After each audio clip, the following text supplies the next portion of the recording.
नमस्कार दोस्तों, स्वागत है आपका आज के एक और नए महत्वपूर्ण वीडियो में। तो आज के वीडियो में हम देखने वाले हैं MPESB के द्वारा हाल ही में आपका जो ग्रुप 1 सब ग्रुप 3 का एग्ज़ाम हुआ था, तो इसकी आंसर की को और आपके यदि किसी क्वेश्चन में कोई डाउट है या कोई क्वेश्चन आपका गलत है तो उसकी ऑब्जेक्शन लिंक को भी यहाँ पर ओपन कर दिया है। तो आज के वीडियो में हम पूरी प्रोसेस देखने वाले हैं कैसे आपको अपने इसकी आंसर की को चेक करना है और यदि किसी क्वेश्चन में आपको डाउट है तो उसको ऑब्जेक्शन कैसे लगाना है। लेकिन एक बात ध्यान देना है आपको कि जब आप ऑब्जेक्शन लगाएंगे तो एक क्वेश्चन का 150 रुपये प्लस 30-35 रुपये के लगभग आपका पोर्टल चार्ज लिया जा रहा है, यानी 185 रुपये के आसपास आपको लगेगा। यानी एक क्वेश्चन का आपको 150 रुपये चार्ज लगेगा, प्लस आप यदि मल्टीपल लगाते हैं तो मल्टीपल में भी आपको 150 इस प्रकार से रहेगा। 150 को गुणा कीजिए और 35 रुपये सभी में आपका एक्स्ट्रा इस प्रकार से पोर्टल चार्ज लगेगा, यानी आपका 185 रुपये पर क्वेश्चन का यहाँ पर लगने वाला है।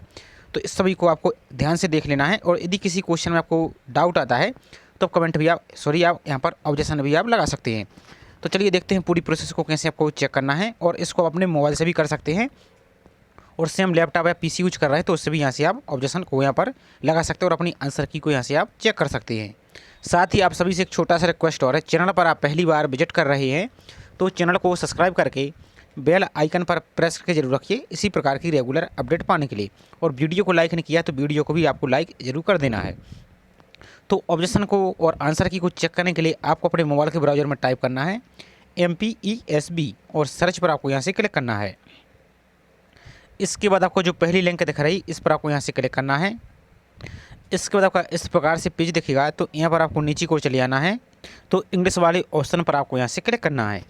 अब जैसे इस पर क्लिक करते हैं तो सबसे ऊपर की ओर देखिए यहाँ पर आपको online question and answer objection link group 1 सब ग्रुप 3 कंबाइंड रिक्रूटमेंट 2024। अब यदि जिसके में इस प्रकार से नहीं दिख रहा है तब आपको कुछ परेशान नहीं होना है। यहाँ पर देखिए साइड में एक ऑप्शन और आपको दिख रहा है क्वेश्चन ऑब्जेक्शन रिस्पॉन्स शीट, इसी पर आपको यहाँ से क्लिक कर देना है। अब जैसे इस पर आप क्लिक करते हैं तो सबसे ऊपर की ओर देखिए यहाँ पर आप देखेंगे ग्रुप 1 सब ग्रुप 3 कंबाइंड रिक्रूटमेंट टेस्ट, इसी वाली लिंक पर आपको यहाँ से क्लिक कर देना है। अब जैसे इस पर क्लिक करते हैं तो इस प्रकार से आपको पेज ओपन हो जाएगा। लेकिन ध्यान दीजिए आपकी ऑब्जेक्शन की लिंक 27 मई से प्रारंभ हो चुकी है और 30 मई तक आप यहाँ पर अपनी आंसर की को यहाँ से देख सकते हैं। इसके बाद आप आंसर की को चेक नहीं कर पाएंगे और जब आपका रिजल्ट आता है तो वो भी आपको सभी को पता होगा कि परसेंटाइल में रिजल्ट आता है तो उसमें आपके एक्चुअल नंबर भी आपको पता नहीं चलेंगे, इसलिए आपको इसको सही तरीके से चेक कर लेना है और इसको डाउनलोड करके रख लेना है। अब आंसर की को देखने के लिए जो ऑब्जेक्शन ट्रैकर लॉगिन का ऑप्शन दिख रहा है इस पर आपको यहाँ से क्लिक करना है। अब जैसे इस पर आप क्लिक कर देते हैं तो ऊपर की ओर आपको एक ऑप्शन दिख रहा है एंटर योर एप्लीकेशन नंबर। तो जो अपने फॉर्म में आपका एडमिट कार्ड निकाल के रख लीजिए। सबसे अच्छा एडमिट कार्ड में आप देखिए तो जो आपका 13 अंकों का एप्लीकेशन नंबर है यहाँ पर दिया है, तो वही एप्लीकेशन नंबर इस पर यहाँ पर फिल करना है। और एक आपको TSC कोड भी दिख रहा होगा, तो यहाँ पर आपको बीच में यहाँ पर कहीं भी आपको एक TSC कोड दिखेगा, तो TSC कोड फिल करना। TSC कोड कैसे फिल करना है, मान लीजिए आपका जो भी नाम है तो आपके नाम के आगे का एक लेटर लिखा रहेगा, जैसे इस प्रकार से फॉर एग्जाम्पल के लिए S लिखा है, जो भी आपका नाम है वो आपको लिखा रहेगा और सेम टू सेम आपको जो भी इस प्रकार से नंबर लिखा है सेम नंबर आपको यहाँ पर TSC कोड फिल करना है। इसके बाद अपनी डेट ऑफ बर्थ फिल करना है। अब डेट ऑफ बर्थ यहाँ पर कैसे फिल करना है, तो किसी प्रकार का कोई भी आपको यहाँ पर ऑब्लिक नहीं लगाना। जैसे आपकी डेट ऑफ बर्थ है फॉर एग्जाम्पल के लिए 1 फरवरी तो 01/02/1990, यदि आपकी डेट ऑफ बर्थ है 1 फरवरी 1990 तो 01/02/1990, इस टाइप से यहाँ पर आपको फिल करना है। यहाँ पर देख सकते हैं 01/02/1990 और इस कैप्चा को यहाँ पर फिल करना है। यदि आपको सही से समझ में नहीं आ रहा है तो रीलोड कैप्चा पर क्लिक करना है। इस प्रकार से आपको दिखा देते हैं हम, इस प्रकार से रीलोड कैप्चा पर क्लिक करना है और यहाँ पर आपको एंटर करना है, नहीं यहाँ पर फिल करना है और इसके बाद आपको यहाँ पर साइन इन का ऑप्शन दिखेगा, इस पर आपको क्लिक कर देना है। तो जैसे ही आप लॉगिन पर क्लिक करते हैं तो अब आपका इस प्रकार से डैशबोर्ड दिखेगा। यहाँ पर आपको एग्जाम की डेट दिख जाएगी, यहाँ पर अपनी शिफ्ट दिख जाएगी और यहाँ पर आपको 3 ऑप्शन दिख रहे हैं। एक व्यू रिस्पॉन्स शीट का दिखेगा इस प्रकार से, एक आपको ऐड ऑब्जेक्शन का दिखा, एक आपको लॉगआउट का दिखेगा। तो सबसे पहले आपको अपनी आंसर की कुछ चेक करने के लिए अपनी क्वेश्चन में कौन सी आंसर सही टिक की है और कौन से आंसर आपने गलत टिक की है, इस प्रकार से देखने के लिए तो इस वाले ऑप्शन पर टिक करना है। व्यू रिस्पॉन्स शीट पर आपको यहाँ से क्लिक कर देना है। अब आप जैसे व्यू रिस्पॉन्स शीट पर क्लिक करते हैं तो आपके मोबाइल में यदि इस प्रकार का दिख रहा है पॉपअप ब्लॉक्ड, तो इस पर आपको जो ऑलवेज शो का ऑप्शन दिख रहा है साइड में, इस पर आपको क्लिक करना होगा, तब यहाँ से आपकी आंसर की ओपन होगी। नहीं तो यदि आप इसको बैक आ जाते हैं तो आपकी आंसर की शो नहीं होगी। इसलिए आपको जैसे ही इस पर आप क्लिक करते हैं व्यू रिस्पॉन्स शीट पर तो आपको इस प्रकार से दिखेगा पॉपअप ब्लॉक। तो इस वाले ऑप्शन पर आपको जो ऑलवेज शो का दिख रहा है इस पर आपको यहाँ से क्लिक करना है, तो आपकी आंसर की यहाँ से पूरा क्वेश्चन पेपर आपका शो यहाँ से हो जाएगा। तो इस प्रकार से आपका आंसर शो हो जाएगा। यहाँ पर हम आपको कुछ स्क्रीनशॉट दिखा रहे हैं, लेकिन सेम यहाँ पर रहने वाला है। तो जिसमें आपका ग्रीन कलर का हरे कलर का ऑप्शन दिख रहा है वो आपके सही आंसर है, और जिसमें आपका रेड कलर का दिख रहा है वो आपके रॉन्ग आंसर है। अब जो रेड कलर वाले आंसर हैं उसमें नीचे की ओर देखेंगे तो आपको एक जो आपने क्वेश्चन आंसर सेलेक्ट किया है वो यहाँ पर दिखेगा, और जो ESB के द्वारा आंसर आया है वो आपको यहाँ पर साइड में दिखेगा, वो भी आपको चलिए हम दिखाई देते हैं। तो जैसे यहाँ पर फॉर एग्जाम्पल के लिए अब आपको यहाँ पर हम एक स्क्रीनशॉट दिखा रहे हैं, जो आपका एक्चुअल पेपर है वो आपको यहाँ पर इसी प्रकार से होगा। तो जो भी आपका क्वेश्चन मान लीजिए आपका ये रॉन्ग हो चुका है, तो यहाँ पर देखिए आपका रेड कलर का दिखेगा। अब इसका आंसर सही क्या था, तो इस प्रकार से जो भी आंसर था इस प्रकार से सही रहेगा। तो इसी प्रकार से आपको सभी आंसर को चेक कर लेना है। अब जो भी क्वेश्चन में आपको डाउट लग रहा है तो उसको पहले आपको नोट कर लेना। उस प्रकार से सभी की ये क्वेश्चन ID इस प्रकार से आपको दिखेगी। यहाँ पर सभी की ऑप्शन ID भी दिख रहा है, इन सभी को एक बार नोट कर लेना है। उसके बाद आपको ऑब्जेक्शन लगाने के लिए करना क्या है वो देखिए। तो आपको दोबारा से एक बार बैक आ जाना है। अब यहाँ पर जो ऑप्शन दिख रहा है ऐड ऑब्जेक्शन का, इस प्रकार से आपके में दिखेगा। तो इसी वाले ऑप्शन पर आपको यहाँ से क्लिक करना है। तो अब आपका इस प्रकार से पूरा ओपन हो जाएगा। अब यहाँ पर ध्यान से देखना है, कुछ पर्सनल जानकारी वो हमने यहाँ पर हाइड कर दी है।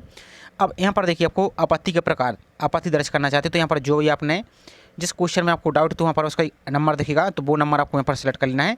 जब आप आंसर की देखेंगे तो वहाँ पर आपको सब अलग अलग लिखा रहेगा, तो उसको चेक कर लेना है।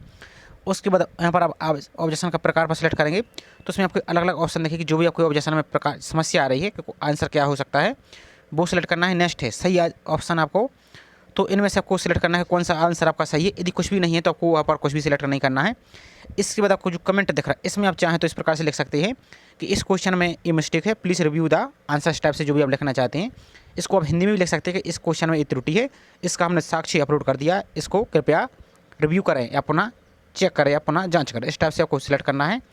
इसके बाद अब जो ऑब्जेक्शन आप लगा रहे हैं उसका एक सोर्स क्या है, ध्यान दीजिए। आपका सोर्स में ऑथेंटिक सोर्स होना चाहिए। यदि आप किसी वेबसाइट का यूज कर रहे हैं तो उसका जो वेबसाइट रहेगा, इस प्रकार से आपका जो वेबसाइट है उसका एक्सटेंशन है, जो डोमेन नेम है वो आपका .gov या .nic.in या .edu इस टाइप से आपकी होना चाहिए। आपके कुछ भी यहाँ पर गूगल का नहीं चलेगा, कहने का मतलब ऑथेंटिक यहाँ पर होना चाहिए।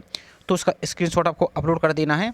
या कोई आपकी बुक है तो जो ऑथेंटिक बुक है उस बुक को आपको यहाँ पर अपलोड करना है। इसके बाद आपको यहाँ पर ऐड ऑब्जेक्शन पर आपको यहाँ से क्लिक कर देना है, तो आपका क्वेश्चन यहाँ पर आपका ऐड हो जाएगा। अब जैसे इस पर आप क्लिक करते हैं तो आपका 150 रुपये यहाँ से आपका एक क्वेश्चन का यहाँ पर लग जाएगा। उसके बाद पोर्टल चार्ज आपका 35 रुपये यहाँ पर लगेगा लगभग आपका, तो 185 रुपये आपके हो चुके। इसी प्रकार से आपको दोबारा दूसरे क्वेश्चन पर लगाना चाहते हैं तो सेम इसी प्रकार से आपको फिर फॉलो करना है। उसके बाद आपको इस प्रकार से लिख देना है।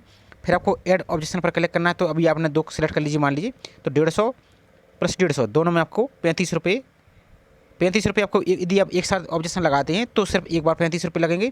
यदि आप अलग अलग लगाते हैं तो फिर आपको यहाँ पर अलग नहीं लगा सकते, हालांकि MPPSC जैसा इसमें एक ही बार आपको लगा देना है।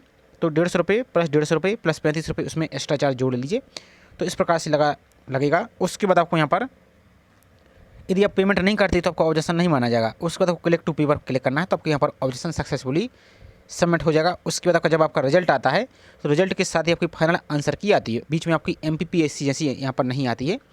तो इस प्रकार से आपको देख लेना है। यदि आपको फिर भी कोई प्रॉब्लम आ रही है तो प्रॉब्लम आ रही है तो यहाँ पर देखिए ESB के ऊपर होम पेज पर ही आपको हेल्पलाइन नंबर दिए गए हैं। इन हेल्पलाइन नंबर पर आप सुबह 10:30 से लेकर शाम के 5:30 बजे तक आप कॉन्टैक्ट कर सकते हैं और अपनी समस्या को यहाँ से बता सकती हैं। तो ये पूरी प्रोसेस थी। आई होप जानकारी आपको पसंद आई होगी। जानकारी पसंद आई हो तो वीडियो को लाइक जरूर कीजिए। साथ ही अपने चैनल को अभी तक सब्सक्राइब नहीं किया है तो चैनल को सब्सक्राइब करके बेल आइकन पर प्रेस करके जरूर रखें इसी प्रकार की रेगुलर अपडेट पाने के लिए। तो चलिए मिलते हैं इसी प्रकार से एक और नई जानकारी के साथ। जय हिंद।